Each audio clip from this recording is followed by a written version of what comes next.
نحمده ونصلي على رسوله الكريم اما بعد فاعوذ بالله من الشيطان الرجيم بسم الله الرحمن الرحيم رب اشرح لي صدري ويسر لي امري واحلل عقدة من لساني يفقهوا قولي۔ یہ بتائیے کہ ماہ ذی الحجہ جو ہے اس کی فضیلت کے بارے میں قرآن مجید میں کیا آتا ہے؟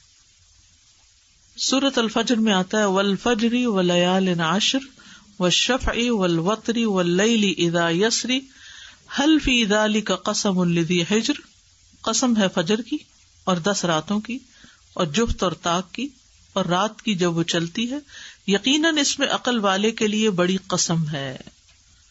ابن عباس، ابن زبیر، مجاہد اور ان کے علاوہ بہت سے اگلے پچھلے اسکالرز نے یہی بات کہی ہے کہ ان 10 راتوں سے مراد ذی الحجہ کی پہلی 10 راتیں ہیں۔ ذی الحجہ کی 2 فضیلتیں ہیں بڑی، ایک یہ کہ حج کا مہینہ ہے، جیسے رمضان روزے رکھنے کا مہینہ ہے تو ذی الحجہ کیا ہے؟ حج کا مہینہ، اور دوسرا یہ کہ حرمت والا مہینہ ہے۔ رمضان کی فضیلت یہ تھی کہ اس میں قرآن نازل ہوا تھا اور اس میں روزے رکھتے ہیں، اور یہاں پر حج اور حرمت والے مہینے کتنے ہیں؟ کل 4 مہینے ہیں، رجب، ذی قعدہ، ذی الحجہ اور محرم۔ اور حج کے مہینے کون سے؟ شوال، ذی قعدہ، ذی الحجہ کے 10 دن۔ اس مہینے کی جو فضیلت ہے اس میں خاص طور پر اس کے جو 10 دن ہیں یہ افضل ایام الدنیا ہے، دنیا کے افضل ترین دن، سب سے بہترین دن۔ رسول اللہ صلی اللہ علیہ وسلم نے فرمایا دنیا کے دنوں میں افضل ترین دن 10 دن یعنی عشرہ ذی الحجہ کے دن ہے۔ کوئی دن اللہ کے ہاں ان 10 دنوں سے زیادہ عظمت والا نہیں۔ ان کی عظمت کو محسوس کیجیے، سمجھیے، ان کو عام دنوں کی طرح ہم نے نہیں گزارنا۔ حدیث میں آتا ہے کوئی دن اللہ کے ہاں ان 10 دنوں سے زیادہ عظمت والا نہیں، اور نہ ہی کسی دن کا عمل اللہ تعالیٰ کو ان 10 دنوں کے عمل سے زیادہ محبوب ہے۔ پس تم ان 10 دنوں میں کثرت سے لا الہ الا اللہ، اللہ اکبر پر الحمدللہ کہو۔ تو ان دنوں میں کرنے والا افضل ترین کام کیا ہے؟ یہ تسبیحات زیادہ سے زیادہ، تہلیل، تکبیر، تحمید۔ ابن عباس کہتے ہیں کہ رسول اللہ صلی اللہ علیہ وسلم نے فرمایا اللہ تعالیٰ کو کوئی نیک عمل کسی دن میں اتنا پسندیدہ نہیں جتنا ان دنوں میں پسندیدہ اور محبوب ہوتا ہے، یعنی عشرہ ذی الحجہ۔ صحابہ نے کہا اللہ کے رسول کیا جہاد فی سبیل اللہ بھی نہیں؟ آپ نے فرمایا نہیں، جہاد فی سبیل اللہ بھی نہیں، مگر جو کوئی شخص اپنی جان اور مال لے کر نکلا ہو پھر کچھ واپس نہ لایا ہو۔ ان دنوں میں کوئی بھی جو نیکی کی جائے گی وہ عام دنوں کے مقابلے میں افضل ہوگی، مثلاً قرآن کی تلاوت، اذکار کی کثرت، صدقہ خیرات۔ نبی صلی اللہ علیہ وسلم نے فرمایا اللہ تعالیٰ کے نزدیک ذی الحجہ کے 10 دنوں میں نیک اعمال بہت پاکیزگی اور بہت بڑے ثواب کا باعث ہے۔ پاکیزگی کی بھی بات پڑھی نا، ازکا عند اللہ واعظم اجرا، جہاد سے بھی افضل اعمال ہیں۔ صحابہ ان دنوں انتھک محنت کیا کرتے تھے۔ پھر چونکہ حرمت والا مہینہ ہے تو ہمیں دوسروں کی جان، عزت، مال، ان سب کی حرمت رکھنی ہے، یعنی ڈوز اینڈ ڈونٹس۔ ایک طرف کیا کرنا ہے؟ تسبیحات کی کثرت، اور دوسری طرف کیا چھوڑنا ہے؟ غیبت، چگلی، طعنہ، فضول میں لغو باتیں، ہنسی مذاق۔ اور ان دنوں کا سب سے افضل عمل قربانی ہے۔ اقوال میں تسبیحات ہیں، افعال میں قربانی۔ اپنے شر سے دوسروں کو محفوظ رکھنا، اپنی زبان سے دوسروں کو اذیت نہیں دینا، بدگمانی، تجسس، ٹوہ نہیں لگانا، آر نہیں دلانا، نفرت و بغض نہیں کرنا، ظلم نہ کرنا، نہ ہونے دینا، کسی کو بے عزت نہیں کرنا، آر دلانا اور تانا دینے والی عادتوں کو چھوڑنا ہے، ٹانٹنگ، وہ جو عادتیں ہوتی ہیں نا ان کو بھی چھوڑنا ہے، غصہ نافذ کرنے کی طاقت رکھنے کے باوجود اس کو چھوڑ دینا ہے، گالی گلوچ، بد زبانی، ان چیزوں سے بھی بچنا ہے، مسلمان کو ہر طرح کی اذیت دینے سے رکنا ہے، رشتہ داروں کی قطع تعلق ہی نہیں کرنی، ان کو منانا ہے، ظالم رشتہ داروں پر بھی مہربانی کرنی ہے، اپنے شر سے پڑوسیوں کو بچانا ہے، اپنے ایمان کی تجدید کرنی ہے، صبر اور عفو درگزر کرنا ہے، اچھا اخلاق اختیار کرنا ہے، اول وقت پہ نماز پڑھنا ہے، قیام لمبا کرنا ہے، ہو سکے تو تہجد پڑھنا ہے، روزہ رکھنا ہے. حج کے لیے تو چلے گئے ہیں لوگ، ہو سکے تو حج کرنا ہے. مالی صدقات میں اپنے اہل و عیال کی ضروریات پوری کرنا، ناراض رشتہ دار کو تحفہ دینا، اپنے بہن بھائیوں کی یا اپنے دوستوں کی ضروریات پوری کرنا، پانی پلانا، ایسا صدقہ جو خود کو محتاج نہ کرے کسی کا، ناراض لوگوں کو آپس میں صلح کرانا، کسی کو خوش کرنا، کسی کی پریشانی دور کرنا، پھر اپنے نفس اور خواہش سے جہاد کرنا، لوگوں کو اپنی برائی سے محفوظ رکھنا، اور صدقے خیرات میں کھانے پینے اور دیگر چیزوں کے علاوہ اچھی کتابیں، اچھے پیمفلیٹس اور خصوصاً اس ٹاپک کی اویئرنیس لوگوں میں کریٹ کرنا ہے. قرآن کی تلاوت میں عام روٹین سے زیادہ پڑھنا، اس کو انکریز کرنا ہے. اللہ سبحانہ وتعالی ہمیں عمل کی توفیق عطا فرمائے. پیمفلیٹ نکال لیجیے، ہم اسی میں سے پڑھیں گے تاکہ پھر یہ باتیں ہمیں یاد بھی رہیں. عشرہ ذی الحجہ، عید الاضحیٰ اور قربانی. فضائل عشرہ ذی الحجہ. رمضان المبارک کے بعد ذی الحجہ کا مہینہ اسلامی مہینوں میں نہایت اہمیت کا حامل ہے. یہ مہینہ حرمت والے مہینوں میں سے ایک ہے. ذی الحجہ کا پہلا عشرہ نیکیوں اور اجر و ثواب کے اعتبار سے عام دنوں کے مقابلے میں بہت اہم ہے، جس کی فضیلت قرآن کریم اور احادیث سے ثابت ہے. قرآن مجید میں اللہ سبحانہ تعالیٰ نے ان دنوں کی قسم کھائی ہے، والفجر ولیال عشر، قسم ہے فجر کی اور 10 راتوں کی. اکثر مفسرین کے نزدیک لیال عشر سے مراد ذی الحجہ کی ابتدائی 10 راتیں ہیں. یہ ہم جانتے ہیں کہ اللہ سبحانہ تعالیٰ نے اس کائنات کے اندر بعض چیزوں کو بعض پر فضیلت دی ہے. انسانوں میں سے سب سے زیادہ فضیلت کس کی ہے؟ انبیاء کی، اور پھر انبیاء میں سے محمد صلی اللہ علیہ وسلم کی. راتوں میں سے کس رات کی فضیلت زیادہ ہے؟ آخری 10 راتوں کی اور اس میں سے لیلۃ القدر کی. مہینوں میں سے سب سے زیادہ فضیلت کس کی ہے؟ رمضان المبارک کی. دنوں میں سب سے زیادہ فضیلت کس کی ہے؟ ہر ہفتے میں جمعہ کی، اور سال میں ذی الحج کے 10 دنوں کی. یعنی راتوں میں رمضان کی راتیں افضل ہیں ذی الحج کی راتوں سے، لیکن ذی الحج کے دن رمضان کے دنوں سے زیادہ افضل ہیں. تو یہ بہت اہم عشرہ ہے، اس لیے اس کو بڑے دھیان سے گزارنا ہے اور نیکی کے کاموں میں زیادہ سے زیادہ وقت لگا کے اس کو گزارنا ہے. اور اس کی فضیلت جو ہے وہ قرآن مجید سے بھی ثابت ہے. اللہ نے ان راتوں کی قسم کھائی ہے. اللہ سبحانہ وتعالیٰ جب کسی چیز کی قسم کھاتے ہیں تو اس کو ایک طرح سے گواہ بناتے ہیں. اس چیز کی ایک اہمیت ہوتی، اس کے کچھ فائدے ہوتے ہیں. کن کن چیزوں کی اللہ تعالیٰ نے قسم کھائی ہے قرآن مجید میں؟ والشمس وضحاها، سورج اور اس کی دھوپ کی، اور والقمر اذا تلاها، چاند کی قسم کھائی ہے، اور والتین والزیتون، اور والطور والضحا والعصر واللیل والفجر. تو سب سے زیادہ تو یوں لگتا ہے جیسے اوقات کی قسم کھائی ہے، فجر، عصر، ضحا، پھر اسی طرح آسمان کی، والسماء وما بناها، فرشتوں میں سے، والنازعات غرقا، ہواؤں کی. تو یہ جو اللہ تعالیٰ کا قسم کھانا ہے، یہ متوجہ کرنا ہے کہ اس چیز کی طرف انسان دھیان کرے، اس میں غور کرے اور اس کے فائدوں کو تلاش کرے. یہ جو یہاں ان 10 راتوں کی قسم کھائی، والفجر ولیال عشر، تو ان 10 راتوں پر توجہ کرنے کی ضرورت ہے کہ یہ کون سی 10 راتیں ہیں. اور راتیں کہہ کر مراد دن لیا گیا ہے، یہ بھی یاد رکھیے. عربی زبان میں دن رات سے شروع ہوتا ہے. جب ہم کیا دیکھتے ہیں؟ چاند دیکھتے ہیں. رمضان کب شروع ہوتا ہے؟ چاند دیکھنے سے. عید کب شروع ہوتی ہے؟ چاند دیکھنے سے. ٹھیک ہے. تو یسألونک عن الاہلہ قل ہی مواقیت للناس والحج، یہ آپ سے سوال کرتے ہیں چاند کے بارے میں کہ چاند کی جو مختلف حالتیں ہیں.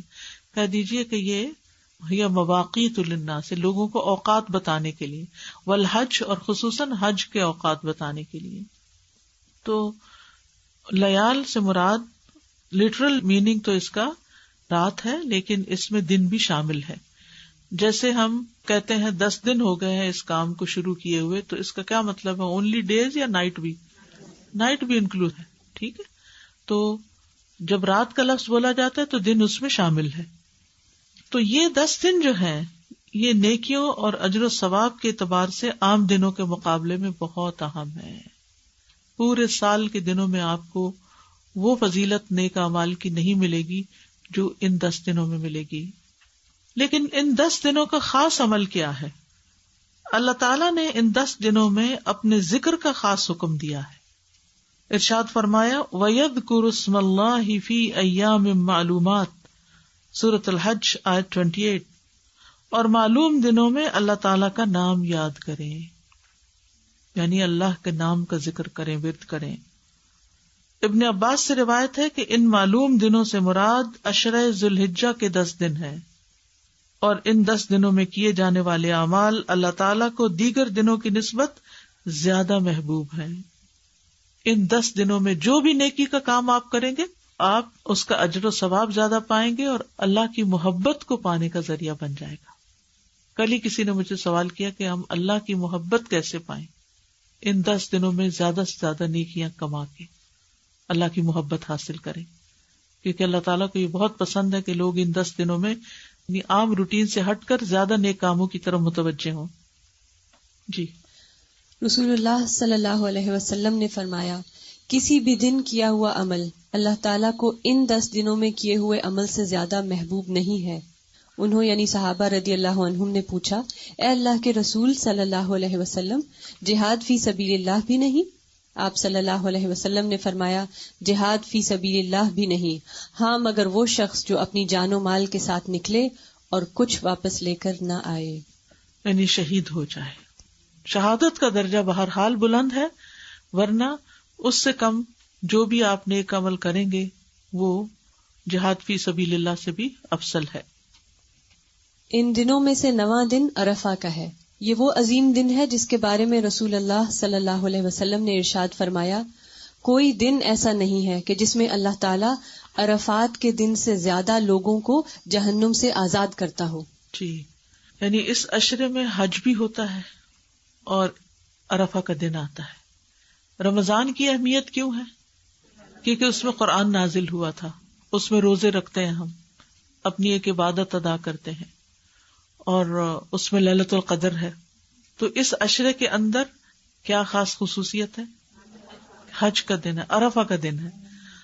پورے سال میں سے سب سے زیادہ بخشش عرفہ کے دن ہوتی ہے، حتیٰ کہ رمضان کی راتوں سے بھی بڑھ کر یہ دن جو ہے بخشش کا دن ہے. تو اس لیے انسان کو اس دن کی، یعنی اسی عشرے میں چونکہ آ رہا ہے تو اس دن کی اہمیت کو محسوس کرنا چاہیے اور دعا کرنی چاہیے اس دن خصوصاً کہ اللہ تعالیٰ ہمیں بھی جہنم سے آزاد کر دے. اس کا آخری اور 10واں دن یوم النحر یعنی قربانی کا دن ہے، جس کے بارے میں رسول اللہ صلی اللہ علیہ وسلم نے فرمایا اللہ تعالیٰ کے نزدیک سب سے فضیلت والے دن یوم النحر یعنی قربانی کا دن اور یوم القر 11 ذوالحجہ قیام منا ہے. یعنی اس مہینے میں 10 دن تو اہم ہیں ہی، لیکن اس کا 11واں دن جو منا میں گزارتے ہیں حاجی، ان کے لیے وہ دن بھی بڑا امپورٹنٹ ہے. ایام تشریق بھی اسی مہینے میں ہے، تو یہ بہت فضیلت والے دن ہیں. اور قربانی والا دن، اس میں ہم کیا کرتے ہیں؟ قربانی کرتے ہیں. اب دیکھیے کہ رمضان میں ہم ایک ہی کام کر رہے ہوتے ہیں نا، روزے رکھ رہے ہوتے ہیں یا قرآن مجید تراویح رات کو پڑھ رہے ہوتے ہیں، ایوری ڈے تقریباً سیم عمل ہو رہا ہوتا ہے. لیکن عشرہ ذی الحج میں ملٹیپل کام کر رہے ہوتے ہیں جن میں قربانی بھی ہے، یعنی جان کا صدقہ بھی ہے، اور روزہ بھی ہے عرفہ کے دن کا، یا پھر حج کرنا ہے عرفہ کے دن، یا پھر یہ تکبیرات خصوصی طور پر پڑھنی ہے جو خود بتائی گئی. یعنی یہ سارے اعمال بتائے گئے کہ ان دنوں میں کیے جائیں. عشرہ ذی الحجہ میں کرنے کے کام. عشرہ ذی الحجہ میں کرنے کے کام. عشرہ ذی الحجہ اہل ایمان کے لیے نیکیاں کرنے اور اجر و ثواب حاصل کرنے کا بہترین موقع ہے. حج کے علاوہ درج ذیل اعمال کا اہتمام کرنا خاص اجر حاصل کرنے کا ذریعہ ہے. ذکر الہی.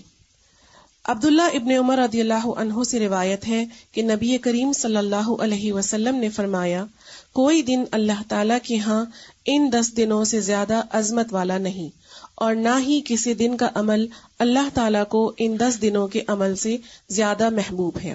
پس تم ان 10 دنوں میں کثرت سے تحلیل یعنی لا الہ الا اللہ، تکبیر یعنی اللہ اکبر، اور تحمید یعنی الحمدللہ کہو۔ امام بخاری رحمہ اللہ نے بیان کیا ہے کہ ان 10 دنوں میں ابن عمر اور ابو ہریرہ رضی اللہ عنہما تکبیر پکارتے ہوئے بازار نکلتے اور لوگ بھی ان کے ساتھ تکبیرات کہنا شروع کر دیتے۔ صحابہ اکرام رضی اللہ عنہم سے مختلف تکبیریں پڑھنا ثابت ہے، مثلا اللہ اکبر، لا الہ الا اللہ واللہ اکبر وللہ الحمد، اللہ اکبر کبیرا والحمد للہ کثیرا وسبحان اللہ بکرۃ واصیلا۔ تو ان 10 دنوں میں جو کرنے کے کام ہیں ان میں سے سب سے اہم کام ذکر الہی ہے، اور ذکر میں بھی جو سب سے افضل ذکر ہے ان دنوں کا، جو خود بتا دیا گیا۔ ویسے تو سارے اذکار میں اللہ کا ذکر ہوتا ہے، اچھی بات ہے، لیکن کسی مخصوص دن یا وقت یا مہینے کے لیے مخصوص ذکر کا بتایا جانا شارع کی طرف سے، وہ زیادہ فضیلت کا باعث بن جاتا ہے۔ تو اس لیے ان دنوں میں تکبیرات کا اہتمام زیادہ کرنا چاہیے۔ کوئی دن اللہ کے ہاں ان 10 دنوں سے زیادہ عظمت والا نہیں، جیسا کہ ایک اور حدیث میں آتا ہے، افضل ایام الدنیا العشر یعنی 10 ذی الحج، دنیا کے افضل ترین دنوں میں 10 دن یعنی 10 ذی الحجہ کے دن ہیں۔ اور پھر ان 10 دنوں میں کوئی عمل اس عمل سے زیادہ محبوب نہیں، اور وہ کیا ہے؟ لا الہ الا اللہ اور اللہ اکبر اور الحمدللہ پڑھنا۔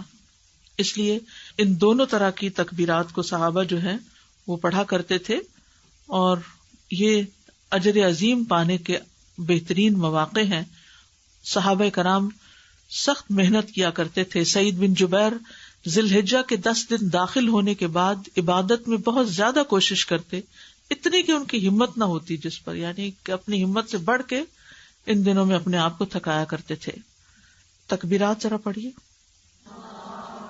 اللہ اکبر، لا الہ الا اللہ، اللہ اکبر، اللہ اکبر وللہ الحمد، اللہ اکبر کبیرا الحمد للہ کثیرا سبحان اللہ بکرۃ واصیلا۔ آپ کے پاس یہ دوسرا پیمفلٹ بھی ہے، بلو کلر کا ہے نا، اس میں آپ دیکھیے کہ پیچھے کی طرف یہ تکبیرات لکھی ہوئی، آپ یہ کر سکتے ہیں گھر لے جا کر اس کو اپنے وارڈروب پہ یا اپنے ڈریسنگ ٹیبل پہ یا کسی بھی جگہ جہاں آپ کی نظر زیادہ پڑتی ہے وہاں اس کو چپکا دیں۔ اس کے علاوہ ایک اور کارڈ بھی آپ کو بک اسٹال سے مل جائے گا جس میں صرف تکبیرات لکھی ہوئی۔ دوسرا یہ کہ اس کا فائدہ یہ ہے اس بروشر کا کہ اس کے اندر کرنے کے کاموں کی ڈیٹیل دی ہوئی ہے، جو آپ کو ریمائنڈر ہو سکتا ہے، آپ اس کو پڑھ سکتے ہیں۔ اگر آپ اس کو کھولیں اور کھول کے بھی لگا دیں تو یہ پوسٹر 10 دن لگا رہے تو آپ کو نیک نیک کاموں کی یاد دہانی ہوگی۔ آپ چاہیں تو اس کو کسٹمائز کر کے اپنے پرسنل مزید کوئی چیزیں اس میں لکھنا چاہیں جو اس میں نہیں لکھی ہوئی تو وہ بھی آپ لکھ سکتے ہیں، کیونکہ یعنی نماز، روزہ، قرآن مجید، ذکر اور دعا، صدقہ و خیرات، خدمت خلق، عید اور قربانی، متفرقات، یہ ساری چیزیں ان 10 دنوں میں جمع ہو سکتی ہیں، کیونکہ کسی بھی دن کیا ہوا عمل اللہ تعالیٰ کو ان 10 دنوں میں کیے ہوئے عمل سے زیادہ محبوب نہیں۔ دوسرا اہم کام جو ان دنوں میں کرنے کا ہے وہ ہے روزہ رکھنا۔ 9 ذی الحجہ کو روزہ رکھنا باعث ثواب ہے۔ رسول اللہ صلی اللہ علیہ وسلم سے یوم عرفہ کے روزے کے بارے میں پوچھا گیا تو فرمایا، یکفر السنۃ الماضیۃ والباقیۃ، صحیح مسلم، گزشتہ سال اور آئندہ سال کے گناہوں کا کفارہ ہے۔ ایک اور روایت سے پتہ چلتا ہے کہ رسول اللہ صلی اللہ علیہ وسلم 9 ذی الحجہ، یوم عاشورہ اور ہر ماہ میں سے 3 دن روزے رکھتے تھے۔ سنن ابی داؤد۔ نوٹ: حاجی میدان عرفات میں یہ روزہ نہیں رکھے گا۔ جہاں تک روزے کا تعلق ہے تو آپ پورے 9 دن بھی روزے رکھ سکتے ہیں، پہلے 8 دن اگر آپ کے پچھلے کوئی قضا روزے ہیں تو ان کی قضا کی نیت سے بھی رکھ سکتے ہیں. لیکن 9 تاریخ کا روزہ چونکہ مخصوص روزہ ہے جو 2 سال کے گناہوں کا کفارہ ہے، تو وہ عرفہ کے روزے کی نیت سے ہی رکھ لیجیے. ٹھیک ہے. اب اس میں بہت جھگڑا ہوتا ہے کہ عرفہ کا دن یہاں کا ہو یا وہاں کا ہو. تو اصل حکم تو جہاں آپ رہتے ہیں اسی کی تاریخ کو دیکھا جائے گا، ورنہ اگر آپ کسی اور جگہ کے مطابق عرفہ مناتے ہیں تو اگلا دن پھر عید کا بھی کریے، پھر وقفہ دے کے تو عید نہیں ہوتی. لیکن اگر آپ کے دل میں پھر بھی اطمینان نہیں تو 2 دن روزہ رکھ لیجیے، ایک عرفہ کے میدان والے دن کا عرفہ کا دن اور ایک یہاں کا عرفہ کا دن. تو انشاءاللہ تعالی اللہ سبحانہ تعالیٰ قبول فرمائے، اور بہت ہی برکت والا روزہ ہے. یعنی آپ دیکھیے کہ رمضان کے روزے سے بھی برکت والا ہو گیا کہ یہ روزہ 2 سال کے گناہوں کی معافی کا ذریعہ بنے گا. اور ویسے بھی روزے کا ثواب کیا ہے کہ انسان کے چہرے کو 70 سال دور جہنم کی آگ سے کر دیتا ہے ایک روزہ. یعنی ایک روزہ آپ رکھتے ہیں تو آپ جہنم سے 70 سال دور ہو جاتے ہیں. اور پھر اگر دوسرا رکھتے ہیں تو 70 اور جمع کر لیں اور پھر اور کر لیں اور پھر اور کر لیں. تو روزے جو ہیں، جس کسی کو ہیل فائر سے ڈر لگتا ہو اور خوف آتا ہو اسے چاہیے کہ پھر روزے رکھا کرے. اور خصوصاً جن کو اللہ نے صحت دی ہے، جوانی دی ہے، وہ ضرور کوشش کریں. یعنی جب انسان کے اوپر ضعیفی آ جاتی ہے، بزرگی، تو پھر ذرا مشکل ہو جاتا ہے. اور اگر دن لمبے ہو، میری والدہ 78 ایئرس کی تھیں اور جس مہینے میں فوت ہوئی ہیں اس مہینے کے بھی 3 روزے انہوں نے، جیسے یہاں اس حدیث میں ہے کہ ایام 20 کے روزے، وہ اس مہینے کی بھی انہوں نے رکھے، بلکہ اس ڈر سے کہ کہیں شروع نہ ہو گیا، انہیں پتہ نہیں چلا تو 1 دن پہلے بھی روزہ رکھ لیا. تو بدھ سے شروع ہونے تھے، انہوں نے منگل کا بھی رکھ لیا کہ کہیں میں بھول نہ گئی ہوں. ہوتا نا بڑے ہو کے انسان کو ڈیٹس اور دن اور وہ اوقات میں بعض اوقات خلل ہو جاتا ہے کہ کہیں مس نہ ہو جائے. تو ہمیں بہت زیادہ اپنے طور پہ کوشش کرنی چاہیے. پھر اگر بیمار ہیں آپ، کسی وجہ سے ہمت نہیں ہے، تو اللہ تعالیٰ جانتا ہے کہ آپ کی نیت کیا ہے. لیکن پہلے سے اگر نیت ہو نہیں میرے لیے تو بڑا ہی مشکل کام ہے، میں نہیں کر سکتا، تو پھر واقعی مشکل ہو جاتا ہے. ہوتا یہ ہے کہ جس طرح آپ سوچنے لگتے ہیں نا، چیزیں ویسے ہی ہونے بھی لگ جاتی ہیں.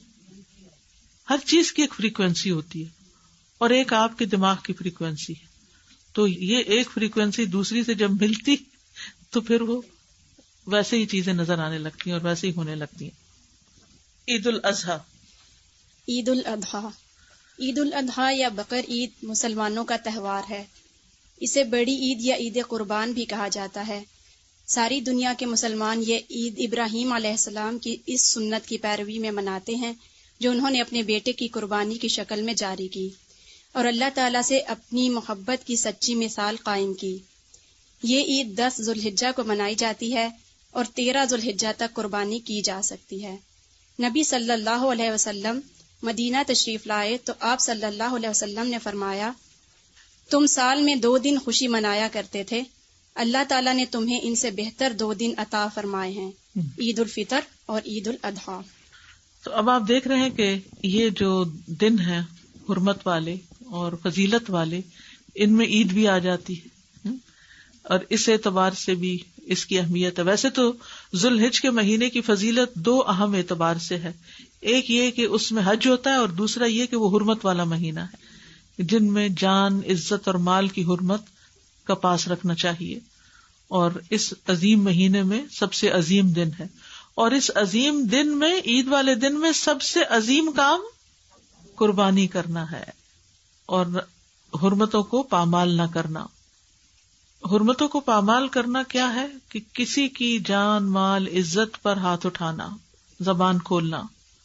حسن رضی اللہ عنہ نبی صلی اللہ علیہ وسلم کے اس قول کہ صبح آدمی ایمان والا ہوگا اور شام کو کافر، یا شام کو ایمان والا ہوگا اور صبح کافر، کے متعلق بیان فرماتے تھے کہ صبح کو اپنے بھائی کی جان، مال اور عزت کو اپنے اوپر حرام سمجھے گا لیکن شام کو حلال سمجھنے لگے گا، اور اسی طرح شام کو حرام سمجھتا ہوگا اور صبح اس کو حلال کر لے گا. یعنی وہ اس حدیث کا مفہوم یہ بیان کیا کرتے تھے کہ ایک شخص ایمان میں ہے، دوسروں کے بارے میں اچھا گمان رکھتا ہے، شام تک موڈ ہی بدل گیا اور غیبت شروع کر دی یا کوئی الزامات دینے شروع کر دیے. تو اس لیے ان دنوں میں جہاں کچھ کرنے کے کام ہے وہاں کچھ نہ کرنے کے کام بھی ہے. جیسے کل میں نے عرض کیا تھا نا کہ دین مکمل نہیں ہوتا جب تک کہ ہمارے اعمال میں سے کچھ عمل آئے نہ اور کچھ عمل نکلے نہ. ہم بعض اوقات کرنے والے کام تو بہت سے کرتے رہتے ہیں اور نہ کرنے والے کام چھوڑتے نہیں ہیں، جن میں خصوصی طور پر حرمتوں کو پامال کرنا، کسی کی جان، مال، عزت، آبرو. رسول اللہ صلی اللہ علیہ وسلم نے فرمایا ایک مسلمان کی ہر چیز دوسرے مسلمان پہ حرام ہے، اس کا خون، اس کا مال، اس کی عزت و آبرو. اپنے ہر قسم کے شر سے دوسروں کو محفوظ رکھنا چاہیے. نبی صلی اللہ علیہ وسلم نے فرمایا تم میں سب سے بہتر وہ ہے جس سے خیر کی امید ہو، یعنی جب وہ سامنے سے آ رہا ہو تو آپ کہیں کوئی اچھی بات ہی کرے گا، اس کے منہ سے اچھی بات نکلے گی، یہ مجھے ذلیل نہیں کرے گا، یہ میرے ساتھ بدتمیزی نہیں کرے گا، یہ مجھے کوئی ٹانٹ نہیں کرے گا، یہ میرے پہ کوئی چڑھائی نہیں کرے گا، خیر ہی ہوگی اس سے. تو آپ سوچئے کہ ہماری پرسپشن کیا ہے جب ہم کسی سے ملتے ہیں یا دور سے آ رہے ہوتے ہیں تو لوگ ہمیں دیکھ کے کیا فیل کرتے ہیں؟ اچھا فیل کرتے ہیں یا دے گیٹ اسکیئرڈ کہ پتہ نہیں ابھی کیا ہونے والا ہے، کیا کرے گا، کون سی بات مجھے پرانی یاد کرا دے گا اور کہاں سے تانا دے دے گا. یعنی کچھ لوگوں سے اپنی عزت بچانی پڑتی ہے اور ایسے لوگ کترا کے نکل جاتے ہیں، اور کچھ لوگ ہوتے ہیں کہ جن کے ملنے کا انتظار رہتا ہے کہ وہ آئیں اور ان سے کوئی خیر کی بات سنیں. اور فرمایا سب سے بدتر وہ ہے جس سے کسی خیر کی توقع نہ ہو، کوئی تمہارا بھلا نہ کرو اور اس کے شر سے امن نہ ہو. تو اس لیے بہت ضروری ہے کہ ان دنوں میں غیبت، چغلی وغیرہ سے بچنا چاہیے، اپنی زبان سے دوسروں کو اذیت نہیں دینی چاہیے، آپس میں نفرت اور بغض کو چھوڑ دینا چاہیے، نہ ظلم کرنا چاہیے نہ ہونے دینا چاہیے، کسی کو بے عزت نہیں کرنا چاہیے، آر دلانے اور تانا دینے والی عادتوں کو چھوڑ دینا چاہیے، کیونکہ جو شخص کسی کو آر دلائے گا اس پر اس چیز کا وبال آئے گا. ٹھیک ہے، رسول اللہ صلی اللہ علیہ وسلم نے فرمایا اگر کوئی آدمی تمہارے کسی برے فعل پر جسے وہ جانتا ہے تمہیں آر دلائے تو تم اس عیب کو جسے تم جانتے ہو اسے تانا مت دینا. یعنی کسی نے تمہیں تانا دے دیا ہے تو بدلہ لینے کے لیے تانا نہ دینا، کیونکہ اس چیز کا وبال اس پر ہوگا جو اس نے کی ہے. تو یہ بہت اہم چیز ہے. بالکل جیسے حج کے دنوں میں کیا حکم ہے کہ فلا رفث ولا فسوق ولا جدال فی الحج، کہ گناہ کے کام نہیں، جھگڑا نہیں، بے حیائی کے کام نہیں. پھر گالی گلوچ اور بد زبانی سے انسان کو بچنا چاہیے، ہر قسم کی اذیت سے دور رہنا چاہیے. یعنی جیسے سب کے سامنے تھوک دینا، گلی بازار پہ کوڑا پھینکنا، پیشاب کر دینا کسی کے سامنے، اس طرح کی جو بھی چیزیں دوسروں کو اذیت دینے والی ہیں. پھر اسی طرح قطع رحمی کے وبال سے بچنا چاہیے، کیونکہ قطع رحمی کرنے والے کے اعمال قبول نہیں ہوتے، اور جو رشتوں کو کاٹ کے رکھتا ہے یا جھوٹی قسم اٹھاتا ہے وہ مرنے سے پہلے اس کا وبال دیکھ کر رہے گا. ظالم رشتہ داروں پر بھی مہربانی کرنی چاہیے، خادموں پر زیادتی سے بچنا چاہیے، پڑوسیوں کو شر سے بچانا چاہیے. عید کے دن کرنے کے کام. عید کے دن کرنے کے کام: غسل کرنا، خوشبو لگانا اور بہترین لباس پہننا، تکبیرات پڑھنا، عید کی نماز سے قبل کچھ نہ کھانا، نماز عید کے لیے جلد جانا، خواتین اور بچوں کو عیدگاہ لے کر جانا، اذان اور تکبیر اقامت کے بغیر عید کی نماز پڑھنا، نماز کے بعد خطبہ سننا، استطاعت کے مطابق قربانی کے جانور کو ذبح کرنا، گوشت کی تقسیم کرنا، باہم ملاقات و دعا دینا، تقبل اللہ منا و منکم. جی اس میں باقی باتیں تو ہم سب کرتے ہی ہیں، لیکن ایک چیز جو بڑی اہم ہے اور اس کی طرف سے ہم غافل ہوتے ہیں وہ خطبہ سننا. عید کے دن 2 رکعتیں بس جلدی سے پڑھ کے فوراً لوگ کھڑے ہونے لگتے ہیں، یا تو واپس جانے لگتے ہیں یا پھر ایک دوسرے سے گلے ملنے لگتے ہیں. امام صاحب بول رہے ہیں، پرواہ نہیں ہے. تو جتنی نماز امپورٹنٹ ہے ایسے ہی یہ نماز کا حصہ ہے، یہ خطبہ بھی سننا لازم ہے. تو اس وقت خاموشی ہونی چاہیے، جیسے جمعے کے خطبے میں خاموشی ہوتی ہے، پورے ادب، احترام اور وقار کے ساتھ. ہوتا یہ ہے کہ بعض اوقات ہم لیٹ پہنچتے ہیں، اسی لیے یہاں یہ بھی لکھا گیا جلدی پہنچے. لیٹ پہنچتے ہیں، راستے میں بیٹھ جاتے ہیں یا گاڑی ڈبل پارکنگ کر کے آ جاتے ہیں تو پھر جلد بازی ہوتی ہے کہ بس سلام پھیریں اور فوراً نکلیں، یا پھر کام پہ جانے کی جلدی ہوتی ہے. تو یہ ان آداب کے خلاف ہے بات، تو اس پر توجہ کرنی چاہیے. عید کی خوشی میں سرشار ہوتے ہیں اور سرشاری میں سب کچھ بھول جاتے ہیں، ادب آداب ہی بھول جاتے ہیں کہ کیا کرنا چاہیے کیا نہیں، کیونکہ جس سے مل رہے ہیں اس قدر ایکسائٹیڈ ہیں، گلے مل کر جھولتے رہتے ہیں اور یہ بھول جاتے ہیں کہ پیچھے کوئی لوگ بھی کھڑے، اور بعض اوقات لمبی لائنیں کھڑی ہو جاتی ہیں ہمارے پیچھے، اور ہم عین دروازے کے بیچ میں کھڑے ہو کر اپنی لمبی چوڑی باتیں اور دن بھر کا پروگرام شیئر کرنے لگتے ہیں کہ آج کہاں کہاں جانا ہے. تقبل اللہ منا و منکم، اللہ تعالی ہم سے اور آپ سے عبادت قبول فرمائے. نماز عید کے لیے ایک راستے سے جانا اور دوسرے سے واپس آنا، ہلکے پھلکے کھیلوں اور اشعار کے ذریعے خوشی منانا. جی بچوں کے ساتھ یعنی خاص طور پر کچھ نہ کچھ ایسا پروگرام رکھا جائے کہ جس سے انہیں محسوس ہو کہ آج خوشی کا دن ہے. قربانی، عشرہ ذوالحجہ کی آخری مگر اہم ترین عبادت قربانی ہے. قربانی کا لفظ قرب سے نکلا ہے اور اصطلاحاً قربانی سے مراد وہ عمل ہے جو اللہ تعالیٰ کی رضا اور قرب کے حصول کے لیے جانور ذبح کرنے کی شکل میں 10 ذوالحجہ سے 13 ذوالحجہ تک کیا جاتا ہے. ٹھیک، تو قربانی جو ہے نا یہ اللہ کا قرب حاصل کرنے کے لیے کی جاتی. لوگ اس میں بڑی لمبی چوڑی بحثیں کرتے ہیں، جس کے پاس 7.5 تولے سونا ہو اس پر قربانی واجب ہے، اور جس کی جاب اتنے پیسوں کی ہو وہ قربانی کرے گا. تو اصل بات یہ ہے کہ قربانی اللہ کے قرب کے لیے ہوتی ہے کہ ہم اللہ کے قریب ہوں، اور اللہ کی محبت میں کی جاتی ہے، شکرانے کے طور پر ادا کی جاتی ہے کہ اللہ نے ہمیں نعمتیں دی ہیں، ہم دوسروں کو بھی نعمتوں میں شریک کریں. تو اس میں لمبی چوڑی مین میخ نہیں نکالنی چاہیے، اور اگر آپ کے اندر وسعت ہے تو قربانی کر لیں، کیونکہ اصل چیز ہے وسعت، کہ آپ اپنے اخراجات پورے کرنے کے قابل ہیں. اور اگر ایک قربانی بھی سب گھر والوں کی طرف سے ہو جائے تو کافی ہوتی ہے. مقاصد قربانی، مقاصد قربانی اللہ کی رضا و خوشنودی حاصل کرنا، خالصتاً اللہ کے حکم کی اطاعت کرتے ہوئے اس سے محبت کے اظہار و اعتراف کے طور پر اپنے آپ کو ہر طرح کی ریاکاری سے بچاتے ہوئے جانور ذبح کرنا ہی قربانی کا اصل مقصد ہے. قرآن مجید میں نبی اکرم صلی اللہ علیہ وسلم کو خطاب کرتے ہوئے فرمایا گیا فَصَلِّ لِرَبِّكَ وَانْحَرْ، یعنی اپنے رب کے لیے نماز پڑھ اور قربانی کر. ایک اور جگہ فرمایا قُلْ إِنَّ صَلَاتِي وَنُسُكِي وَمَحْيَايَ وَمَمَاتِي لِلَّهِ رَبِّ الْعَالَمِينَ، کہہ دیجئے بے شک میری نماز، میری قربانی، میرا جینا، میرا مرنا اللہ رب العالمین کے لیے ہے. قربانی کے بعض اوقات لوگ عجیب و غریب مقاصد بنا لیتے ہیں، دوسروں کو شو آف کرنا، دکھاوا کرنا، اور تفاخر اور مہنگے مہنگے جانور خریدنا. تو یہ کوئی دکھاوے کا موقع نہیں ہے، بلکہ خالصتاً اللہ کو راضی کرنے کے لیے قربانی کرنی چاہیے. فَصَلِّ لِرَبِّكَ وَانْحَرْ. تقوی کا حصول، تقوی ایک مسلمان کی شان اور اس کے مومن ہونے کی علامت ہے. اللہ کی خاطر قربانی کرنے سے اصل مقصود اسی تقوی کی صفت کو نشو نما دینا ہے، نہ کہ ایک دوسرے پر فخر جتانا یا مقابلہ بازی کرنا. لہٰذا اس سنت ابراہیمی کی یاد تازہ کرتے وقت اللہ کی مکمل اطاعت کا جذبہ دل میں نہ ہو تو جانوروں کا خون بہانا، گوشت تقسیم کرنا اور خود کھانا محض ایک بے روح عمل ہے جس سے کوئی فائدہ حاصل نہ ہوگا. اللہ سبحانہ و تعالی فرماتے ہیں لَن يَنَالَ اللَّهُ لُحُومُهَا وَلَا دِمَاؤُهَا وَلَكِن يَنَالُهُ التَّقْوَى مِنكُمْ. اللہ کو نہ جانوروں کا گوشت پہنچتا ہے اور نہ ان کا خون، اسے صرف تمہارا تقوی پہنچتا ہے. یعنی اللہ کو نہ خون پہنچے گا نہ گوشت پہنچے گا. خون زمین میں گر جائے گا اور گوشت ہم کھا لیں گے.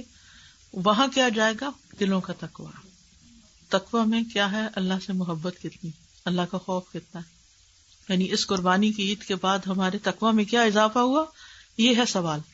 قرب میں کتنا اضافہ ہوا اور تقوی میں کتنا اضافہ ہوا، ہم سب کو اپنے آپ سے پوچھنا ہے کہ عشرہ ذوالحج کے بعد ہماری کیفیات کیا ہیں. اور اگر پہلے حال سے بھی گئے ہیں صرف پکنک منا کے اور باربیکیو کر کے ادم شور ہنگامہ، تو پھر ہم نے اصل مقصد تو کھو دیا. تو اس لیے آپ کو یہ جو گفٹ دیا گیا ہے، تو جب کسی کو گفٹ دیا جائے تو اس کو کیا کرنا چاہیے؟ اس کو استعمال بھی کرنا چاہیے اور واپس بھی کرنا چاہیے. جی اذا حییتم بتحیۃ فحیوا باحسن منھا اور ردوها. تو جنہوں نے آپ کو گفٹ دیا ہے، جنہوں نے بھی دیا ہے، وہ چاہتے ہیں کہ آپ ان کے ثواب میں اضافہ کرتے ہوئے اس کو کسی کے ساتھ شیئر کریں، گھر والوں کے ساتھ اس کو شیئر کریں.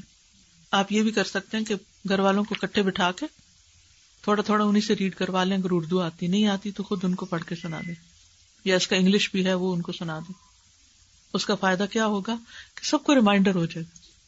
یہ میں نے خود تیار کروایا تھا، اس پہ ریسرچ کی تھی، سب کچھ کیا تھا، لیکن خود مجھے ذاتی طور پر ہر سال اس کو پڑھنے کی ضرورت محسوس ہوتی ہے. کیونکہ علم پرانا ہو جاتا ہے، بھول جاتی ہیں باتیں، روح نہیں زندہ رہتی، وہ چیزیں نیچے ہی دب جاتی ہیں، پھر ان کو نکال کے فریش کرنا پڑتا ہے. تو اس علم کو زندہ کرنے کی ضرورت ہے. کسی نہ کسی کے ساتھ ضرور شیئر کریں، چاہے لکھ کے کریں، بول کے کریں، پوسٹ کر کے کریں، دے کے اور مزید لے کے بانٹ کے، یعنی کچھ نہ کچھ اس میں حصہ ڈالیں. ٹھیک ہے. اور اگر آپ ساری کائنات پر غور کریں تو ہر چیز کچھ نہ کچھ قربانی کرتی ہے. اب جیسے ایک درخت ہے، کتنی تکلیفیں اٹھا کے وہ سردی گرمی میں کھڑا رہتا ہے، پھلوں کا بوجھ اٹھاتا ہے، لیکن وہ پھل سارے خود کھا جاتا ہے. کون کھاتا ہے وہ پھل؟ ہم کھاتے. سمندر کا پانی ہے، وہ بھاپ اڑتی ہے، ہوائیں اس کو اٹھاتی ہیں، تکلیف اٹھاتی ہیں ہمارے لیے، لے کے اڑتی ہیں، اور پھر وہ کون فائدہ اٹھاتا ہے؟ ہم فائدہ اٹھاتے ہیں. ہر چیز قربانی کر رہی ہے، اپنے اپنے طریقے سے کر رہی ہے. اور ایک ہم ہے کہ ہر چیز لے کے بیٹھے ہوئے، علم لے لیتے ہیں، وہ لے کے بیٹھ جاتے ہیں. اللہ مال دیتا ہے، وہ لے کے بیٹھ جاتے ہیں. کوئی اور چیز اللہ ہمیں دیتا ہے، شیئرنگ کا نہیں سوچتے. تو قرب ملتا ہے دینے سے، قربان کرنے سے. ابراہیم علیہ السلام کو قرب کیوں ملا تھا اللہ کا؟ اللہ نے ان کو اپنا دوست کیوں کہا؟ بیٹا قربان کرنے لگے، ہر چیز قربان کر رہے تھے.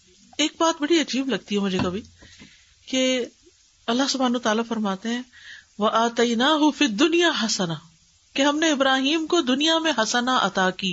ہاں، میں کہتی ہوں ان کی زندگی تو امتحانوں سے بھری ہوئی تھی، اور اللہ سبحانہ وتعالیٰ اس کو حسنہ کہتے ہیں.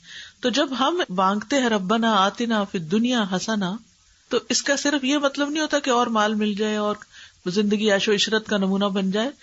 اس کا مطلب ہے کہ ہمیں زیادہ سے زیادہ نیکیوں کی توفیق ہو، اور اگر ہماری زندگی میں کوئی امتحان آئے تو وہ بھی ہمارے درجات کی بلندی کا ذریعہ بن جائے. یہ ہے حسنہ، اور نیکی کی توفیق، اور نیکی کی توفیق. اور وہ اپنی نیند، آرام، سکون قربان کر کے ہی ملے گا. جب تک آپ اپنی کوئی چیز قربان نہیں کرتے نا، تو کسی اور کو کچھ دے نہیں سکتے. تو یہ قربانی کا جذبہ صرف جانور کی قربانی کر کے نہ کریں، یہ قربانی کا جذبہ اپنے اندر بھی لائیں. یہ عید کا پیغام یہی ہے، یہی ریمائنڈر ہے. اپنے اندر بھی قربانی کا جذبہ لائیں کہ دوسروں کی خاطر کبھی کسی کے لیے اپنی نیند قربان کر لینا، اور کبھی کسی کے لیے اپنی بھوک، اور کبھی کسی کے لیے اپنا مال، اور کبھی جان، اور کبھی اوقات، یعنی کچھ نہ کچھ دینے والے بنے. دیکھیے اللہ اور ہمارے درمیان یہ دنیا حائل ہے.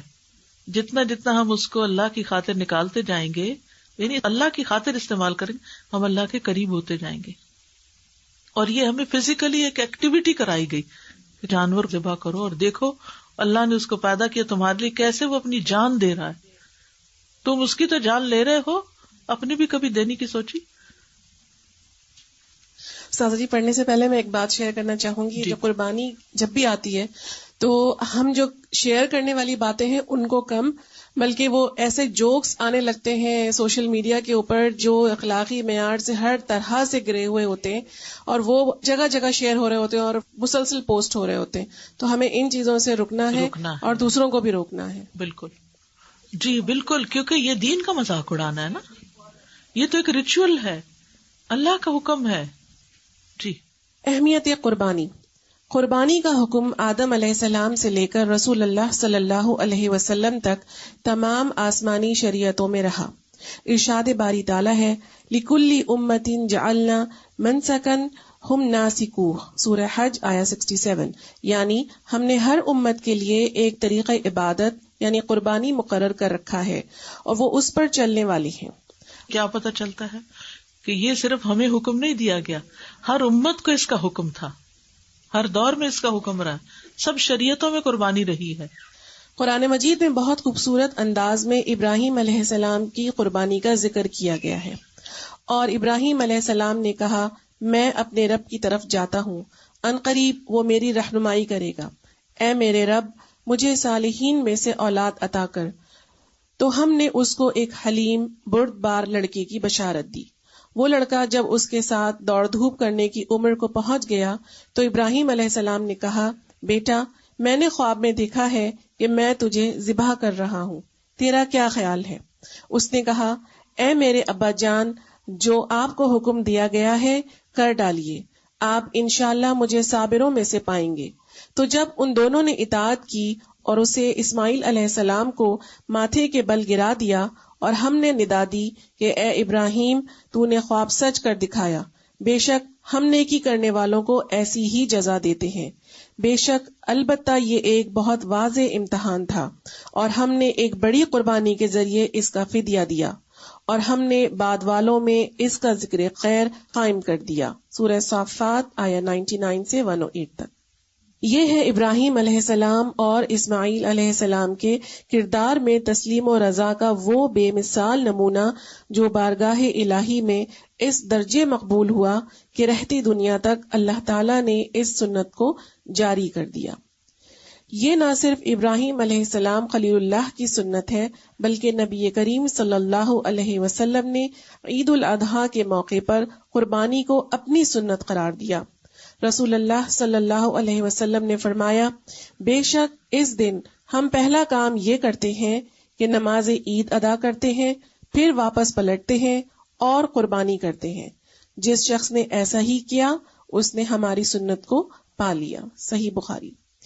ایک اور روایت میں نبی کریم صلی اللہ علیہ وسلم نے نماز عید کے بعد قربانی کرنے کو اہل اسلام کی سنت قرار دیتے ہوئے فرمایا، جس نے نماز عید سے پہلے ذبح کیا تو اس نے اپنے لیے ذبح کیا، اور جس نے نماز عید کے بعد ذبح کیا اس کی قربانی مکمل ہو گئی اور اس نے مسلمانوں کی سنت کو پا لیا۔ اس سے یہ پتہ چلتا ہے کہ نماز عید سے پہلے جانور قربان نہیں کرنا چاہیے۔ بعض لوگ اپنے غریب رشتہ داروں کو پاکستان یا انڈیا یا جہاں وہ رہتے ہیں وہاں بھجوا دیتے ہیں قربانی کے پیسے کے، چلے ایک ہم یہاں کر رہے ہیں ایک آپ وہاں کر لیں، رشتہ داری کا حق بھی ادا ہو جائے گا اور ان کو گوشت بھی مل جائے گا۔ تو ان کو خاص تاکید کریں کہ جب ہماری عید کی نماز ہو جائے تو وہ قربانی کریں، کیونکہ آپ کے عید 9 گھنٹے بعد 10 گھنٹے کے بعد یہاں شروع ہوتی ہے وہاں سے، تو وہ ایسا نہ ہو کہ پہلے ہی جانور قربان ہو چکے ہوں، دوسرے دن کر لیں۔ جی ہاں، رسول اللہ صلی اللہ علیہ وسلم نے ہمیشہ اس سنت ابراہیمی پر عمل کیا۔ انس رضی اللہ عنہ بیان کرتے ہیں، نبی اکرم صلی اللہ علیہ وسلم 2 مینڈھے ذبح کیا کرتے تھے اور میں بھی 2 مینڈھے ذبح کرتا ہوں۔ سبحان اللہ۔ اب بعض اوقات ہم کہتے ہیں کہ 1 کریں 2 کریں کتنا کریں، تو یہ ہر ایک کی اپنی خوشی پر ہے کہ وہ کیا کر سکتا ہے، کتنی وسعت ہے۔ تو حضرت انس جو ہے وہ کہتے ہیں نبی صلی اللہ علیہ وسلم 2 کرتے تھے اس لیے میں 2 کرتا ہوں۔ تو اب اس میں کوئی ہارڈ اینڈ فاسٹ رول تو نہ ہوا نا۔ قربانی کے بارے میں آپ صلی اللہ علیہ وسلم کا اہتمام اس سے بھی واضح ہوتا ہے کہ حجۃ الوداع کے موقع پر آپ صلی اللہ علیہ وسلم نے حج کی قربانی کے 100 اونٹ ذبح کرنے کے ساتھ ساتھ عید الاضحیٰ کی قربانی کے لیے اپنی طرف سے 1 بکری اور ازواج مطہرات کی طرف سے 1 گائے ذبح کی۔ یہ سارے ڈفرنٹ عمل کیوں ہیں؟ تاکہ آپ 1 بکری کرنا چاہیں تو بھی ٹھیک ہے، اور آپ اگر گائے کر کے 1 حصہ سب ازواج کا ہو جائے یا سب ازواج کی طرف سے 1 ہی گائے ہو جائے تو وہ بھی ٹھیک ہے۔ رسول اللہ صلی اللہ علیہ وسلم نے امت کو بھی قربانی کرنے کی تاکید فرمائی۔ مخنف بن سلیم رضی اللہ عنہ روایت کرتے ہیں کہ جب ہم رسول اللہ صلی اللہ علیہ وسلم کے ساتھ عرفات میں تھے تو آپ صلی اللہ علیہ وسلم نے فرمایا، اے لوگو، ہر سال ہر گھر والوں پر قربانی ہے۔ استطاعت کے باوجود قربانی نہ کرنے والے لوگوں کے بارے میں رسول اللہ صلی اللہ علیہ وسلم نے فرمایا، جو وسعت کے باوجود قربانی نہ کرے وہ ہماری عیدگاہ کے قریب نہ آئے۔ صحابہ اکرام بھی اتباع رسول صلی اللہ علیہ وسلم میں قربانی کا اہتمام فرماتے۔ ابو امامہ بن سہل رضی اللہ عنہ نے بیان کیا، ہم مدینہ میں اپنے قربانی کے جانوروں کو پرورش کے لیے موٹا کرتے تھے، اور مسلمان دیگر بھی اسی طرح انہیں پال کر موٹا کرتے تھے۔ یعنی اچھے سے اچھا جانور قربان کر رہے ہیں، دکھاوے اور تفاخر کے لیے نہیں، لیکن اللہ کے قرب کے لیے۔ جیسے نماز کیا ہے؟ تحیہ، تحفہ ہے، تو قربانی بھی کیا ہے؟ تحفہ ہے، اللہ کے لیے کر رہے ہوتے ہیں۔ تو اللہ تعالیٰ کو تو جانور کا گوشت خون نہیں پہنچتا، لیکن جو چیز پیش کر رہے ہیں وہ تو خوبصورت ہو نا۔ اس میں پھر ایک انسیت کا پہلو بھی آ جاتا ہے نا، جیسے خود پال کے کرنا۔ بچپن میں جب آتے تھے جانور تو ہم اتنے مانوس ہو جاتے تھے ان سے کہ بعد میں پھر ہمیں رونا بھی آتا تھا جب ان کی قربانی ہو تو جاتی۔ وہ یہی نا کہ جن چیزوں سے محبت ہو جائے ان کو اللہ کی راہ میں دے دو۔ لن تنالوا البر حتی تنفقوا مما تحبون۔ حکمت قربانی۔ اللہ تعالیٰ نے ابراہیم علیہ السلام کے جذبہ ایثار و قربانی اور مکمل سپردگی کو بے پناہ پسند کیا۔ ان کو محسن اور خلیل اللہ یعنی اللہ کا دوست کے لقب سے نوازا اور ان کے نام کو رہتی دنیا تک جاری کر دیا. لہذا تمام دنیا کے مسلمان ہر نماز میں نبی کریم صلی اللہ علیہ وسلم کے ساتھ ابراہیم علیہ السلام پر بھی درود بھیجتے ہیں اور ان کی قائم کردہ سنت کو زندہ رکھتے ہوئے ہر سال قربانی کرتے ہیں. اللہ تعالیٰ اپنے بندوں سے ایسی ہی مکمل اطاعت اور وفاداری چاہتے ہیں کہ جب اللہ تعالیٰ کا حکم آ جائے تو بغیر کسی پس و پیش کے عمل کیا جائے. یہی حکمت قربانی کرنے کے پیچھے موجود ہے. چنانچہ دنیا بھر کے مسلمان قربانی کی اس سنت پر عمل کرتے ہوئے اللہ تعالیٰ سے عہد کرتے ہیں کہ اے رب العالمین، ہم تیرے اطاعت گزار بندے ہیں. جب تیرا حکم ہوگا تو ہم دین اسلام کی خاطر کسی قسم کی قربانی سے دریغ نہیں کریں گے. ابراہیم علیہ السلام نے خواب میں اللہ تعالیٰ کا حکم پانے کے بعد تمام عقلی دلائل کو ایک طرف رکھ دیا اور کمال عبودیت کا اظہار کرتے ہوئے اپنی عزیز ترین متاع اللہ تعالیٰ کے حضور پیش کر دی. ہر سال 10 ذی الحجہ کو جانوروں کی قربانی کرنا اس جذبہ عبودیت کی یاد کو تازہ کرنا ہے. کیونکہ جب صحابہ نے پوچھا تھا کہ ما هذه الاضاحی، تو آپ نے فرمایا تھا سنت ابیکم ابراہیم. کہ انہوں نے پوچھا یہ قربانیاں ہم کیوں کرتے ہیں؟ فرمایا تمہارے باپ ابراہیم کی سنت ہے. یعنی انہوں نے اپنے بیٹے کی قربانی کرنے سے بھی دریغ نہیں کیا، تو ہم ان کی پیروی میں کم از کم ایک جانور تو قربان کر دیں. احکام قربانی. احکام قربانی. قربانی کی نیت کے ساتھ جانور ذبح کرنا ضروری ہے. قربانی کا جانور نماز عید کے بعد ذبح کرنا ضروری ہے. جندب بن سفیان رضی اللہ تعالیٰ عنہ روایت کرتے ہیں کہ میں عید الاضحیٰ کے دن رسول اللہ صلی اللہ علیہ وسلم کے ساتھ تھا. جب آپ صلی اللہ علیہ وسلم لوگوں کو نماز پڑھا چکے تو دیکھا کہ ایک بکری ذبح کی ہوئی ہے. آپ صلی اللہ علیہ وسلم نے فرمایا، جس نے نماز سے پہلے ذبح کیا وہ اس کے بدلے میں دوسری بکری ذبح کرے، اور جس نے ذبح نہیں کیا تو وہ بسم اللہ پڑھ کر کرے. صحیح بخاری. بکرا، دمبا، بھیڑ وغیرہ کی قربانی ایک ہی شخص کر سکتا ہے، لیکن گائے کی قربانی میں 7 افراد اور اونٹ کی قربانی میں 10 افراد شریک ہو سکتے ہیں. سنن ترمذی. قربانی کرنے والا ذوالحجہ کا چاند دیکھنے کے بعد بالوں اور ناخنوں کو نہ کاٹے. مسافر بھی قربانی کر سکتا ہے. صحیح بخاری. سب گھر والوں کی طرف سے ایک قربانی کرنا کافی ہے. صحیح بخاری.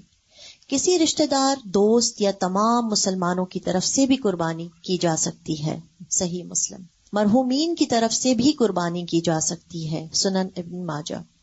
کسی رشتہ دار، دوست یا اجتماعی قربانیوں کا اہتمام کرنے والے اداروں کے ذریعے قربانی کروانا درست ہے. قربانی کے جانور کی رقم کسی بھی دوسرے مصرف میں دینے سے قربانی کا حق ادا نہ ہوگا، خواہ وہ پیسہ کتنے ہی نیک، رفاہی یا صدقہ و خیرات کے کاموں میں دیا جائے. کیونکہ بہت سے لوگ یہ سمجھتے ہیں کہ غریبوں کا خیال رکھنا چاہیے، ان کے پاس کپڑا نہیں، ان کے پاس تعلیم نہیں، تو یہ بس پیسہ دے دیں. نہیں، وہ سارا سال ہے آپ کے پاس پیسہ دینے کا، لیکن اس وقت آپ ان کو گوشت کھلائیں، جو ایک سنت ہے. مطلب یہ کہ اگر کوئی سفر میں ہے، جیسے سمر ہے، بہت سے لوگ آج کل کینیڈا وزٹ پہ آئے ہوئے ہیں، فیملیز کی فیملیز. اب وہ کہیں ہم تو جہاں سفر پہ ہیں، ہم نے کیا قربانی کرنی؟ تو نہیں، مسافر بھی قربانی کرے گا اگر وہ صاحب استطاعت ہے. یہ مطلب ہے. قربانی کے جانور کی شرائط. قربانی کے جانور کی شرائط. نبی کریم صلی اللہ علیہ وسلم نے امت کو قربانی کے لیے 2 دانت کا جانور ذبح کرنے کی تلقین فرمائی. بہت چھوٹا بیبی نہ ہو بلکہ 2 دانت نکلے ہوئے ہوں اس کے، دوندا جس کو بولتے ہیں. جی. جابر رضی اللہ عنہ سے روایت ہے کہ رسول اللہ صلی اللہ علیہ وسلم نے فرمایا، قربانی میں ذبح نہ کرو مگر مسنہ، جو 1 برس کا ہو کر دوسرے میں لگا ہو. البتہ جب تم کو ایسا جانور نہ ملے تو دمبے کا جزء، دمبے کا وہ بچہ جو 1 سال کا ہو، ذبح کرو. نوٹ، یہ اجازت صرف دمبے کے بچے کے لیے ہے، بکری کے بچے کے لیے نہیں. یعنی 1 سال والا. خصی اور غیر خصی دونوں قسم کے جانوروں کی قربانی کرنا سنت سے ثابت ہے. جابر بن عبداللہ رضی اللہ عنہ سے روایت ہے، رسول اللہ صلی اللہ علیہ وسلم کے پاس 2 سینگوں والے چتکبرے بڑے بڑے خصی مینڈھے لائے گئے. آپ صلی اللہ علیہ وسلم نے ان دونوں میں سے ایک کو پچھاڑا اور فرمایا، اللہ تعالیٰ کے نام سے، اور اللہ تعالیٰ سب سے بڑا ہے. یعنی بسم اللہ اللہ اکبر. محمد صلی اللہ علیہ وسلم اور ان کی امت کی طرف سے، جنہوں نے تیری توحید کی گواہی دی اور میرے پیغام کو پہنچانے کی شہادت دی۔ سبحان اللہ، اپنی امت کی طرف سے بھی قربانی کی آپ نے۔ ابو سعید خدری رضی اللہ عنہ سے روایت ہے، رسول اللہ صلی اللہ علیہ وسلم سینگوں والے غیر خصی مینڈھے کی قربانی کرتے تھے، اس کی آنکھیں، منہ اور ہاتھ پاؤں سیاہ ہوتے تھے۔ وہ خوبصورت لگتا ہے نا دیکھنے میں۔ درج ذیل عیوب والے جانوروں کی قربانی کرنا جائز نہیں ہے، یک چشم ہونا یعنی ایک آنکھ ہماری ہوئی ہے، بیمار ہونا، لنگڑا پن نمایاں ہونا، ہڈیوں میں گودا نہ ہونا، یعنی بہت مریل بوڑھا۔ ذبح کے احکام، قربانی کے جانور کو عمدہ اور اچھے طریقے سے ذبح کیا جائے۔ ذبح کرتے وقت جانور کو قبلہ رخ کر لینا مستحب ہے۔ ذبح کرتے وقت چھری کی دھار تیز ہونی چاہیے۔ قربانی کرتے وقت کی دعا بسم اللہ واللہ اکبر، یعنی اللہ کے نام کے ساتھ ذبح کرتا ہوں، اللہ بہت بڑا ہے۔ خود ذبح کرنا افضل ہے، لیکن کسی دوسرے سے کروانے میں بھی کوئی حرج نہیں۔ مسلمان عورت بھی قربانی کا جانور ذبح کر سکتی ہے، یعنی عورت کی قربانی کرنے سے وہ حرام نہیں ہو جائے گا، اجازت ہے اس کو، چھری پھیر سکتی۔ ذبح کرنے والے قصاب کو قربانی کے جانور میں سے کوئی چیز بطور مزدوری دینا جائز نہیں۔ مزدوری الگ دی جائے گی اگر کوئی اور کر کے دے گا، قصاب وغیرہ۔ قربانی کے گوشت کی تقسیم، قربانی کا گوشت خود کھانا اور ضرورت مندوں کو دینا قرآن پاک سے ثابت ہے۔ فَكُلُوا مِنْهَا وَأَطْعِمُوا الْقَانِعَ وَالْمُعْتَرَ، یعنی پس اس میں سے خود بھی کھاؤ اور ان کو بھی کھلاؤ جو قناعت کیے بیٹھے ہیں، اور ان کو بھی جو اپنی حاجت پیش کریں۔ آپ صلی اللہ علیہ وسلم نے فرمایا، کھاؤ، ذخیرہ کرو اور خیرات کرو۔ چنانچہ قربانی کا گوشت خود استعمال کرنے کے ساتھ ساتھ غریبوں اور رشتہ داروں کو بھی دیا جا سکتا ہے۔ کنبہ بڑا ہونے کی صورت میں پورا گوشت خود بھی استعمال کیا جا سکتا ہے۔ خود اور عزیز و اقارب صاحب استطاعت ہوں تو قربانی کا تمام گوشت غریبوں میں بھی تقسیم کیا جا سکتا ہے۔ قربانی کی کھال ذاتی استعمال کے لیے بھی رکھی جا سکتی ہے اور صدقہ جاریہ کے کسی کام میں بھی دی جا سکتی ہے۔ اگر ایک گھر میں ایک قربانی ہوتی ہے تو کافی ہے، اگر وہ سب اپنی اپنی کرنا چاہے تو بھی ٹھیک ہے، اور اگر ایک سب کی طرف سے ہونا چاہے تو وہ بھی ٹھیک ہے، سب کی ہو جائے گی۔ یعنی دیکھیں اصل میں کیا بات ہے کہ استطاعت پر ہے، کیونکہ نبی صلی اللہ علیہ وسلم نے 2 بھی کیا، 1 بکری بھی کی، ازواج کی طرف سے گائے بھی کی، 100 اونٹ بھی کیے۔ تو اصل جو مقصد ہے نا قربانی کا وہ ہے قرب، کہ ہو سکتا ہے 1 سال آپ کی حیثیت ہو، ہر بچہ کما رہا ہے، اپنی اپنی کر سکتا ہے، اور 1 سال جاب نہیں ہے تو اگر ماں باپ کر رہے ہیں سب کی طرف سے تو وہ بھی کافی ہے۔ یعنی ہسبینڈ کر رہا ہے، بیوی کی طرف سے بھی، بچوں کی طرف سے بھی، ایک فیملی کی طرف سے ایک جانور کی قربانی کافی ہے۔ دیکھیں 10 حصے پڑ سکتے ہیں، یہ مطلب ہے 10 لوگ شامل ہو سکتے ہیں، 10 لوگ مل کے پیسے کنٹریبیوٹ کر کے 1 اونٹ ذبح کر لیں، یہ بھی ہو سکتا ہے۔ اب جیسے اگر ہم قربانی اسلامک ریلیف کے تھرو کروا رہے ہیں بنگلہ دیش میں یا پیلسٹائن میں ادھر ادھر، اب وہ کب کر رہے ہیں، کیا کر رہے ہیں، اس پہ تو ہمارا کوئی کنٹرول ہے ہی نہیں، تو اس میں ہم کیا کر سکتے ہیں؟ ان کو بتانا تو چاہیے، وہ تو ایز اے پیسے لے لیتے ہیں اور they keep track. No, they keep track, but we don't know what time they are doing it, because time difference بھی تو ہوتا ہے نا۔ جی السلام علیکم استاذہ، جو وہاں کا ٹائم ہوتا ہے وہاں کی عید ہو جاتی ہے پھر وہ کرتے ہیں، تو اس لیے عید کی نماز پڑھی جا چکی ہے۔ جنرلی 2nd ڈے کرتے ہیں تاکہ 2nd اور 3rd ڈے میں سب کی حفاظت ہو جائے۔ اب میرا سوال بھی ہے استاذہ، اگر آپ قربانی نہیں کر سکتے تو تب بھی آپ ناخن اور بال نہ کاٹیں؟ نہیں، پھر کاٹ سکتے ہیں قربانی کرنے کی صورت میں، پورے گھر والے مرضی بھی۔ اچھا نہیں، سارے گھر والوں پہ نہیں ہے، جو قربانی کر رہا ہے نا وہ ناخن اور بال نہیں کاٹے گا۔ جی استاذہ، یوم عرفہ کے دن کا جو روزہ ہے، ہم یہاں یوم عرفہ تو اس دن ہم کریں یا وہ والا یوم عرفہ؟ دونوں کر لیں، دونوں کر لیں جی، تاکہ رہ نہ جائے۔ میں کہنا چاہ رہی تھی کہ جہاں علم کی شیئرنگ کی بات ہے، پلیز آپ لوگ نان مسلمس کو بھی بتاؤ کہ یہ ہماری عید کیا ہے، کیونکہ some of them don't know how much similarity there is in the story of Ibrahim علیہ السلام، what's the same and what's different. تو کسی کو میں نے بتایا تو وہ حیران رہے گی کہ we didn't know that you even accept him as a prophet اور you know any of this story. So ان کو بھی ایک موقع ہے ان کو بتانے کا. اور جہاں تک گوشت شیئر کرنے کا ہے تو مجھے 1 سال اتنا پکا یاد ہے کہ یوزلی تو آپ کہہ سکتے ہیں نا فرام ایون دا بچر کہ آپ اتنا ہماری طرف سے دے دیں اور اتنا ہمیں گھر بھیج دیں. لیکن 1 سال کیا ہوا کہ I was suppose to go and give it at the centre and that year I realise that I am standing in the line to give and there is another line to receive. And even though you know, conceptually you know کہ ہم دے رہے ہیں, ہم ان کو دے رہے ہیں جن کو گوشت نہیں ملتا, but to see people walking out with packets of meat and rice and whatever and realize that you're just here to drop it off and go home. تو وہ جو اللہ سبحانہ تعالیٰ کا شکر اس وقت آپ دیتے ہیں, تو everyone, I would say, try to physically go and do something so that it's not just in your mind, but your heart feels it too. Yes. استاذہ السلام علیکم. وعلیکم. مجھے پوچھنا تھا کہ مرحومین کی طرف سے جو قربانی دی جاتی ہے وہ اس میں میں کلیئر نہیں ہوں کہ کچھ کہتے ہیں کہ آپ وہ گوشت استعمال نہیں کر سکتے, وہ صرف صدقے میں چلا جاتا ہے. ایسا کچھ بھی نہیں ہے. قربانی کا گوشت جو ہے وہ آپ چاہے کھائیں, چاہے آپ فریز کر لیں سارا, چاہے سارا بانٹ دیں, چاہے رشتے داروں کو دیں, کوئی ہمیں ہارڈ اینڈ فاسٹ رول نہیں بتایا گیا, ہر ایک کی سچویشن پر ڈپینڈ کرتا ہے. اچھا, ہمیں اتنی زیادہ کیوں نہیں بتائیں گئی چیزیں تاکہ وسعت رہے, ہر ایک کی سچویشن ڈفرینٹ ہوتی ہے تو پھر اس کے مطابق وہ عمل کر سکتا ہے. اگر پابندیاں لگا دی جاتی تو پھر تو ہمارے ہاتھ بن جاتے. السلام علیکم. وعلیکم. استاذہ, یہ جو ناخن اور بال ہم نہیں کاٹتے 10 دن, تو یہ عید کی نماز کے فوراً بعد کاٹنے ہوتے ہیں یا پھر تھوڑا بعد میں بھی کاٹ سکتے ہیں؟ جی, بس نماز پڑھنے کے بعد بھی کاٹ سکتے ہیں. سب کچھ اچھا ہے, لیکن کبھی کبھی ایسا دیکھا گیا ہے, کلچرل بات ہے کہ گوشت آیا قربانی کا, آپ اس کے حصے لگے تو جو سب سے بڑی اس کی ٹانگ ہوتی ہے وہ سسرال بھیج دیتے ہیں لڑکی کی, تاکہ تعلقات اچھے ہوں. ہاں, اور غریب رہ جاتے ہیں, اب غریب کو سری بھیج دیتے ہیں. غریب بھی ہوتے ہیں ہمارے رشتے داروں میں. سر تو ٹاپ پر ہے, سری بھیجا کریں سب کو عزت دینے کے لیے. السلام علیکم استاذہ جی. وعلیکم السلام. اگر آدمی نہیں کما رہا, عورت کما رہی ہے, تب بھی قربانی ہو جائے گی سارے گھر کی طرف سے؟ جی ہو جائے گی. جی. اور دوسرا اگر دونوں میاں بیوی شیئر کر لیں جیسے تھوڑا تھوڑا, جی ایسے بھی کر سکتے ہیں بالکل. بچوں سے بھی حصہ ڈلوا لیں. جزاکم اللہ خیرا.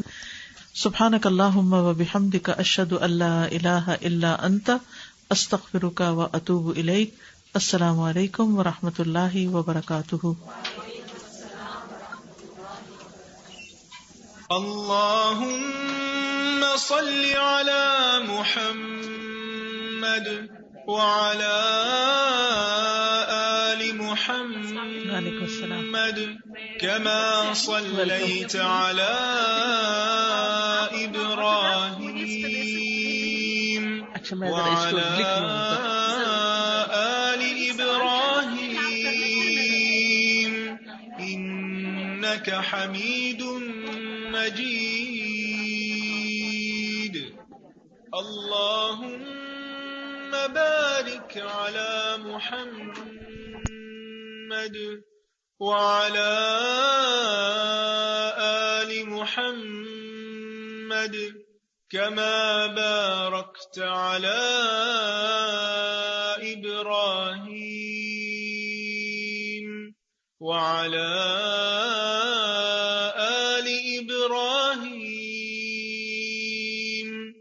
إنك حميد مجيد.